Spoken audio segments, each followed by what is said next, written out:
لا إله إلا الله لا إله إلا الله لا إله إلا الله محمد رسول الله أبدأ باسم الواحد حمدا له بالعابد صلى على محمد والآل وسلام الله أدعوك يا مولا لنا بأهل بدر بدرنا محمد نبينا صل عليه يا الله.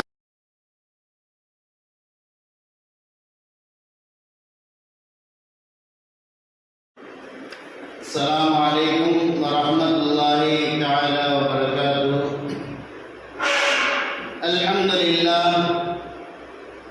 لله رب العالمين. صلاة والسلام على خاتم النبيين وعلى آله الطيبين وأصحابه الطاهرين والمسلمين والمؤمنين كلهم أجمعين، أما بعد. أعوذ بالله من الشيطان الرجيم. بسم الله الرحمن الرحيم. يا أيها الذين آمنوا لا تأكلوا أموالكم بينكم بالباطل. عن أبي هريرة رضي الله تعالى عنه قال قال رسول الله صلى الله عليه وسلم: إذا مات العبد انقطع أمره كله إلا من ثلاث: صدقة جارية، علم ينتفع بها، وولد صالح يدعو له. صدق الله العلي العظيم وصدق رسوله النبي الكريم، ونحن على ذلك من الشاهدين الشاكرين. الحمد لله رب العالمين. அனைத்தும் அல்ல இறைவன் எல்லாம் ஒருவனுக்கு சொந்தமானது. அருமைநாயகம் முஹம்மது முஸ்தபா ரசூலே கரீம் ஸல்லல்லாஹு அலைஹி வஸல்லம் அவர்கள் மீதும் அவர்கள் கொண்டு வந்த மார்க்கத்தை தன்னுடைய வாழ்க்கையாக எடுத்து நடந்து ஈருலகத்திலும் வெற்றி பெற்ற உத்தம சத்திய சஹாபாக்கள், தாபிஈன்கள், தபஅ-தாபிஈன்கள், வலிமார்கள், ஷுஹதாக்கள், சாலிஹீன்கள், நாதாக்கள், நல்லோர்கள், நம்மவர்கள், நம்முடைய குடும்பத்தார் அனைவர் மீதும் அல்லாஹ்வின் அன்பும் அருளும் என்றென்றும் நிலையாக நிலைத்து நிரந்தரமாக உண்டாகட்டுமாக. ஆமீன். கண்ணியமிக்க அல்லாஹ்வின் நல்லடியார்களே, அல்லாஹ்வின் நாட்டத்தின் அடிப்படையில் நாம் செய்த சிறு பெரும் குற்றங்களின் காரணமாக உலகெங்கிலும் இஸ்லாமியர்கள் நசுக்கப்பட்டு கொண்டு அடக்குமுறைக்கு உள்ளாக்கப்பட்டுக் கொண்டிருக்கின்றார்கள். சமீப காலமாக இன்னும் கூடுதலாக இந்த கலாச்சாரம் பரவிக் கொண்டிருக்கின்றது. உலகெங்கிலும் இஸ்லாமியர்களை அழிக்க வேண்டும் என்ற திட்டங்கள் தீட்டப்படுகின்றது. அறிஞர்களே, இந்த மார்க்கம், இந்த இஸ்லாம் இறைவனால் உருவாக்கப்பட்டது. இஸ்லாமியர்கள் அழித்து விடலாம், ஆனால் உலகம் உள்ள காலம் வரையிலும் இஸ்லாத்தை கண்டிப்பாக யாராலும் அழிக்க முடியாது.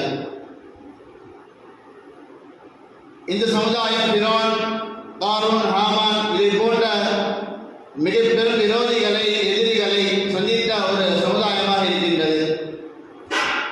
சிறு சிறு படைகளை கொண்டு பெரும் பெரும் படைகளை வெற்றி கொண்ட ஒரு சமுதாயமாக இருக்கின்றது. இறைவனுடைய உதவிகளை நேரடியாக பெற்றுக்கொண்ட ஒரு சமுதாயமாக இந்த இஸ்லாம் சமுதாயம் இருக்கின்றது. முந்தைய காலத்துடைய வரலாறு எல்லாம் எடுத்து பார்த்தால் நமக்கு தெரியும். அல்லாஹ்வுடைய உதவியோடு இஸ்லாத்தை எதிர்த்து வந்த எல்லா விரோதிகளையும் அல்லாஹ் சுப்ஹானஹு வ தஆலா இந்த சமுதாயத்தை கொண்டு ஒன்றுமில்லாமலாக்கிவிட்டான். படிப்பினையாக உலகம் அழியும் நாள் வரையிலும் ஃபிரௌனுடைய உடலை அல்லாஹ் இந்த உம்மத்திற்கு படிப்பினையாக வைத்திருக்கின்றான் என்பதை நாம் அறிந்திருக்கலாம். ஃபிரௌனை காட்டிலும் இஸ்லாமியர்களை, இஸ்லாத்தை அழிப்பதற்காக வேண்டி தான் இஸ்லாம் என்ற, தான் கடவுள் என்ற சொல்லக்கூடிய அளவிற்கு துணிச்சல் உள்ள எந்த ஒரு கொடுங்கோல் அரசனும் இந்த உலகத்தில் வந்தது கிடையாது. நமக்கெல்லாம் தெரியும். ரப்புக்குமுல் ஆலா, நான் தான் உயர்ந்த இறைவன் என்பதாக சொன்னான் தன்னைத்தானே. அல்லாஹ்விற்கு இணைக்கக்கூடிய நிலைகள் எல்லாம் போய் நான் நினைத்தால் இறைவனை போன்று நானும் உயிர் கொடுப்பேன், நானும் சிலரை மரணிக்க செய்வேன், என்னால் உயிர் கொடுக்கவும் முடியும், உயிர் எடுக்கவும் முடியும் என்பதாக தன்னை இறைவனை போல் உலகத்திற்கு காட்டிக் கொண்டிருந்தான். இப்பேற்பட்ட விரோதிகளை சந்தித்த இந்த சமுதாயம் அற்ப சொற்ப விரோதிகளை இப்பொழுது பார்த்துக் கொண்டிருக்கின்றது. எப்படியாவது அழித்துவிட வேண்டும் என்பதாக முடிவு செய்கின்றார்கள். ஆனால் அவர்கள் தீட்டுகின்ற எல்லா திட்டங்களையும் அல்லாஹ் ஒன்றுமில்லாமல் முறியடித்திருக்கின்றார். ஒரு திட்டம் தீட்டுகின்றார்கள், அந்த திட்டம் முறியடிக்கப்பட்டதற்கு பின்பதாக புதிய ஒரு திட்டத்தை கொண்டு வருகின்றார்கள். அதையும் அல்லாஹ் முறியடித்திருக்கின்றான், அதற்கு பின்பதாக புதிய திட்டம். இப்படியாக இஸ்லாத்தை, இஸ்லாமியர்களை அழிப்பதற்காக வேண்டி உலக எங்கிலும், குறிப்பாக இன்று நம்முடைய நாட்டிலே இஸ்லாமியர்களை ஒட்டுமொத்தமாக இல்லாமல் ஆக்கிவிட வேண்டும், அவருடைய சொத்துக்கள் பறிக்கப்பட வேண்டும், குடியுரிமைகள் பறிக்கப்பட வேண்டும், அவர்கள் அகதியாக ஒன்று இந்த நாட்டில் இருக்க வேண்டும் அல்லது வேறு நாடுகளுக்கு திரட்டப்பட வேண்டும். இப்படியாக பல சூழ்ச்சிகள் சுருட்டப்பட்டுக் கொண்டிருக்கின்றது. யாரெல்லாம் இஸ்லாத்தை அழிப்பதற்காக வேண்டி சூழ்ச்சி செய்கின்றார்களோ, இஸ்லாமியர்களை ஒடுப்பதற்காக வேண்டி, ஒன்றுமில்லாமல் ஆக்குவதற்காக வேண்டி யாரெல்லாம் சூழ்ச்சி செய்கின்றார்களோ அவர்கள் குர்ஆனில் ஆயத்தை வெளியே கொள்ள வேண்டும். அவர்களும் சூழ்ச்சி செய்கின்றார்கள், அல்லாஹ்வும் சூழ்ச்சி செய்கின்றார். அல்லாஹ் கைருல் மாக்கிரீன், சூழ்ச்சி செய்யக்கூடிய விஷயங்களில் அல்லாஹ் தான் சிறந்தவன் என்பதாக அல்லாஹ் சுப்ஹானஹு வ தஆலா தன்னுடைய திருமறையான திருக்குர்ஆனிலே தெள்ளத் தெளிவாக சொல்லிவிட்டார். அருமையானவர்களே, இப்பேற்பட்ட விரோதிகளை சந்தித்த நாம் சாதாரண இருக்கக்கூடிய நம்முடைய கண் பார்வைக்கு, இறைவனுடைய பார்வை அல்ல, நம்முடைய கண் பார்வைக்கு ஒன்றும் இல்லாமல் இருக்கக்கூடிய சாதாரண ஒரு மனிதரை பார்த்து பயந்து கொண்டிருக்கின்றோம். நபிகள் பெருமானார் ஸல்லல்லாஹு அலைஹி வஸல்லம் சொல்கின்றார்கள், ஒரு ஹதீஸில் இந்த உம்மத்திற்கு மிகப்பெரும் ஒரு படிப்பனையாக சொல்கின்றார்கள். மன் ஹாஃபல்லாஹ خاف له كل شيء من خاف غير الله خفف الله من كل شيء. இரண்டே வார்த்தைகள்.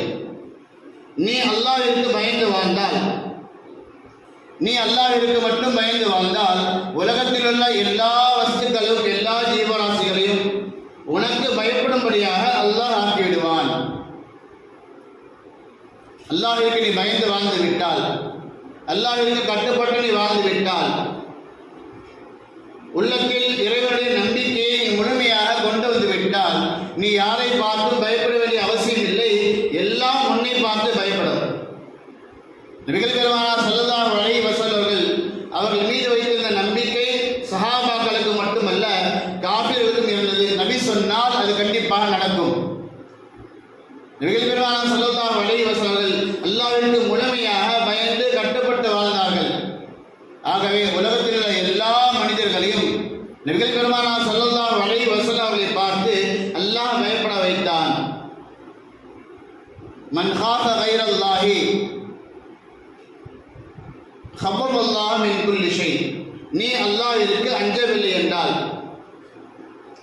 அல்லாஹ்விற்கு நீ பயப்படாமல் தவறுகளை செய்து கொண்டு, பாவங்களை செய்து கொண்டு, அல்லாஹ்வுடைய கட்டளைக்கு வழிபடாமல் நீ தெரிந்து கொண்டிருந்தால், ஹஃபல்லாஹு மின் குல்லி ஷை, அவன் நம்மை பயமுறுத்தவில்லை, அவனை கொண்டு அல்லாஹ் தான் நம்மை பயமுறுத்துகின்றான் என்பதாக அருமை நாயகம் ஸல்லல்லாஹு அலைஹி வஸல்லம் குர்ஆனில் ஹதீஸில் சொல்லியிருக்கின்றார்கள். அருமையானவர்களே, இவன் பயமுறுத்துகின்றான் என்றால் இவனை கொண்டு அல்லாஹ் நம்மை எச்சரிக்கை செய்கின்றான்.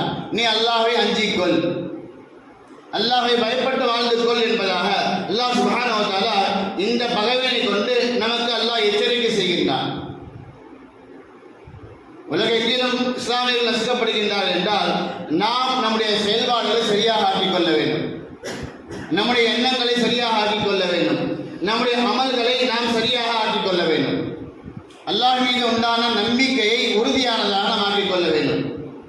அருமையானவர்களே, நம்முடைய ஈமான் நம்முடைய நம்பிக்கை ஸ்திரம் குறைந்து போனதின் காரணமாக தான் அல்லாஹ்வுடைய தொடர்பு குறைந்து போய்விட்டது. அல்லாஹ் நம்மை சிறு சிறு பிராணிகளை கொண்டு, துரும்புகளை கொண்டு அல்லாஹ் நம்மை இன்ற அளவில் பயன்படுத்தி கொண்டிருக்கின்றார். மீண்டும் நாம் அல்லாஹ்வை பயப்பட ஆரம்பித்து விட்டால், முழுமையாக அல்லாஹ்வுடைய கட்டளைக்கு நாம் வழிபட ஆரம்பித்து விட்டால், நாம் இதையெல்லாம் பார்த்து பயந்து கொண்டிருக்கின்றோமோ அது அனைத்தும் அல்லாஹ் சுப்ஹானஹு வ தஆலா நமக்கு பயப்படும்படியாக அல்லாஹ் ஆக்கிவிடுவான். அருமையாளே, நபிகள் பெருமானார் ஸல்லல்லாஹு அலைஹி வஸல்லம் இந்த ஹதீஸை போதும் உலகத்தில் நாம் ஏன் நசுக்கப்படுகின்றோம், நமக்கு பாதகமான சட்டங்கள் ஏன் இயற்றப்படுகின்றது, நம்முடைய உரிமைகளில் ஏன் அவர்கள் கை வைக்கின்றார்கள் என்று சிந்தித்து பார்த்தால், நேதியாக சிந்தித்தால் நாம் செய்த தவறுகள் தான். நாம் யாரையும் எப்படியே குறை கூறலாம். ஆனால் நாம் செய்த அந்த தவறின் காரணமாக, நம்முடைய ஈமானுடைய பலகீனத்தின் காரணமாக, அல்லாஹ்வை நாம் முழுமையாக வழிபடாததின் காரணமாக தான் இந்த நிலைகள் ஏற்பட்டுக் கொண்டிருக்கின்றது. இந்தியாவிலே இஸ்லாமிய சொத்துக்கள் அதிகமாக இருக்கின்றது என்று எல்லோருக்கும் தெரியும்.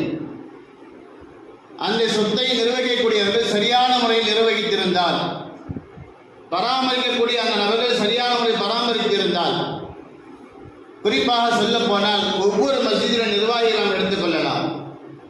அந்தந்த மஸ்ஜித் நிர்வாகிகள் தன்னுடைய மஸ்ஜிதை சரியாக செயல்படுத்தி வந்திருந்தால்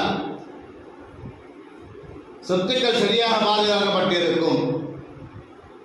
மக்கள் எல்லோரும் அல்லாஹ்வுடைய தொடர்போடு சென்றிருப்பார்கள். யாரையும் குறை கூறுகின்றனர் என்று நினைக்க வேண்டாம். அருமையாளே, முழு இந்தியாவிலும் மஸ்ஜிதுகளை நிர்வாகிக்கக்கூடிய நிர்வாகிகள் பெரும்பாலும் தவறுகள் செய்து கொண்டிருக்கின்றார்கள். அவருடைய தொடர்பு அல்லாஹ்வோடு தூரமாக இருக்கின்றது, குறைவாக இருக்கின்றது.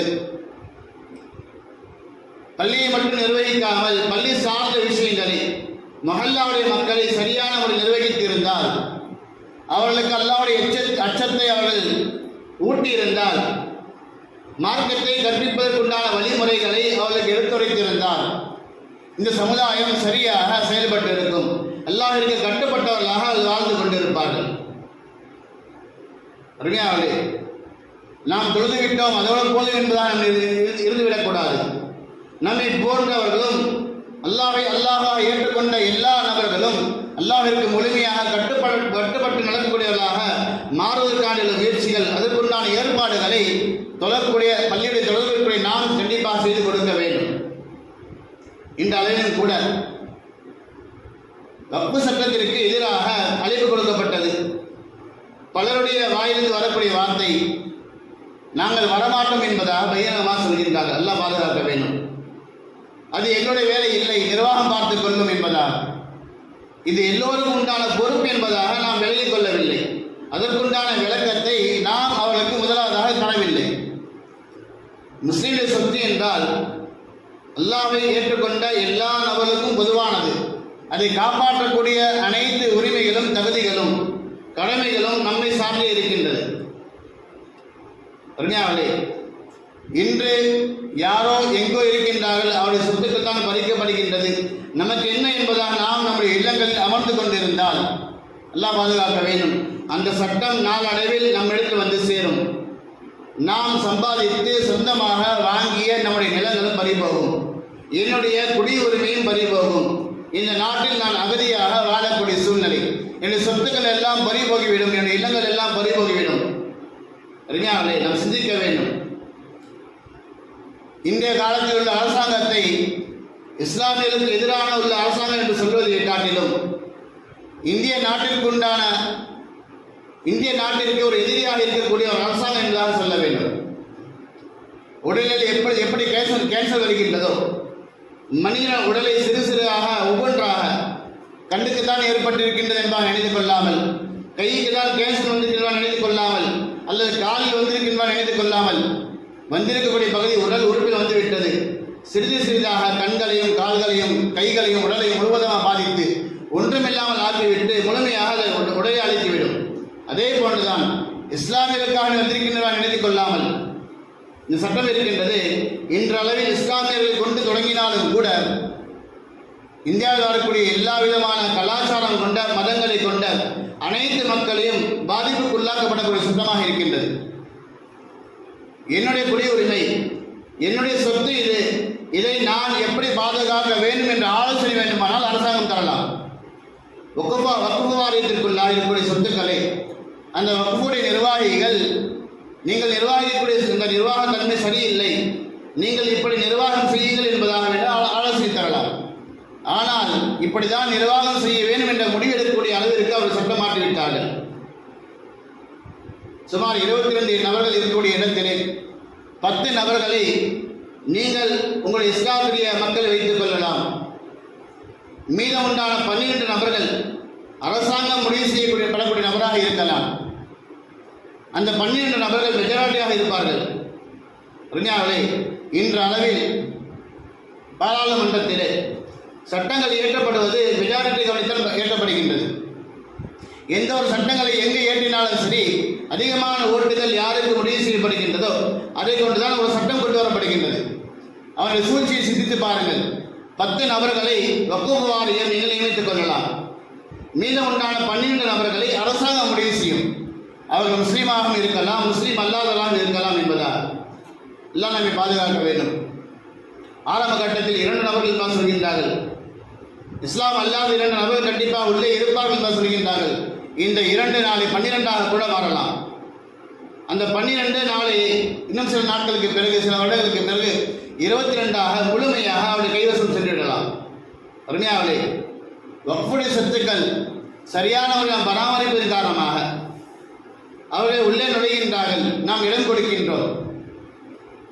அவர்கள் வந்துவிட்டால் அருமையானவர்களே, மஸ்ஜிதுகள் இருக்காது. பள்ளிக்கு முத்தவல்லி என்பதாக சொல்லுகின்றோமே, அந்த முத்தவல்லி இன்று முசல்லியாக முக்மீனாக இருப்பார், நாளை முசல்லியாக இருக்க மாட்டார், முக்மீனாகவும் இருக்க மாட்டார். ஒரு மாற்று மதத்தை சார்ந்தவராக இருப்பார். அவர் சொல்லக்கூடிய அந்த விஷயம் மட்டும்தான் பள்ளியில் பேசப்பட வேண்டும், அவர் சொல்லப்படுகின்ற விஷயம் மட்டும்தான் பள்ளியில் நடைபெற வேண்டும் என்பதால் அவர் என்ன சட்டத்தை தீட்டுகின்றாரோ, இன்று எப்படி நம்முடைய முத்தவல்லி சொல்லக்கூடிய விஷயங்கள் இந்த மஸ்ஜிதில் நடக்கின்றதோ, பெரும்பாலான மஸ்ஜிதில் நடக்கின்றதோ, அதே போன்று நாளை இந்த சட்டத்தை கொண்டு வந்து விட்டால், இந்த அமல் தொடர்ச்சியாக இருந்து விட்டால், மாற்றார்கள் மஸ்ஜித் முத்தவல்லியாக இருப்பார்கள், மதரசாவுடைய முதல்வர்களாக மாற்றார்கள் இருப்பார்கள். அருமையாகவே, இது மஸ்ஜித் மதரசாக்கள் மட்டுமல்ல, கோயிலுக்கும் பொருந்தாக இருக்கின்றது, சர்ச்சைகளுக்கும் பொருந்தாக இருக்கின்றது. நாளை சர்ச்சை நிர்வகிக்கக்கூடிய நிர்வாகி வேறு மதத்தை சார்ந்தவராக இருப்பார், கோயில்களை நிர்வகிக்கக்கூடிய நிர்வாகி வேறு மதத்தை சார்ந்தவராக இருப்பார். கோயிலுடைய புண்ணியங்கள் சென்றுவிடும், சர்ச்சைகளுடைய புண்ணியங்கள் சென்றுவிடும், மசீதுடைய கண்ணியங்கள் எல்லாம் சென்றுவிடும். அருமையாகவே, ஆக வரக்கூடிய ஞாயிற்றுக்கிழமை 13ஆம் தேதி தமிழகம் முழுவதும் மாவட்ட ரீதியாக மாலை 5 மணி முதல் நம்முடைய பகுதிக்கு திருவள்ளூரில் நடக்கின்றது. திருவள்ளூர் ரயில் நிலையத்தை அருகாமையில் நடக்கின்றது. சென்னை பொறுத்தவரையிலும் எக்மூரிலே நடக்கின்றது. அருமையாளே, நமக்கு என்ன, இதெல்லாம் வேறால் பார்த்துக் கொள்வார்கள் அல்லது செல்லக்கூடிய வசதிகள் ஏற்பாடு செய்து தந்தால் நாங்கள் வருவோம் என்பதாக இல்லாமல் நாமே முன் வந்து அதற்குண்டான ஏற்பாடுகளை செய்து முழுமையாக கலந்து கொண்டு இந்த எதிர்ப்புகளை தெரிவித்து நாம் நம்முடைய மஸ்ஜிதுகளையும் நம்முடைய மதரசாக்களையும் நம்முடைய தர்காக்களையும் நம்முடைய கபரஸ்தானை பாதுகாத்து அல்லாஹ்விடத்தில் பொருத்தம் பெற்றவர்களாக வாழக்கூடிய பாக்கியத்தை அல்லாஹ் நாம் தந்தல் புரிவானாக. வாக்கு அல்ஹம்துலில்லாஹி ரப்பில் ஆலமீன். அஸ்ஸலாமு அலைக்கும் வரஹ்மத்துல்லாஹி வபரகாத்துஹு. சுன்னத்துல்லாஹ்.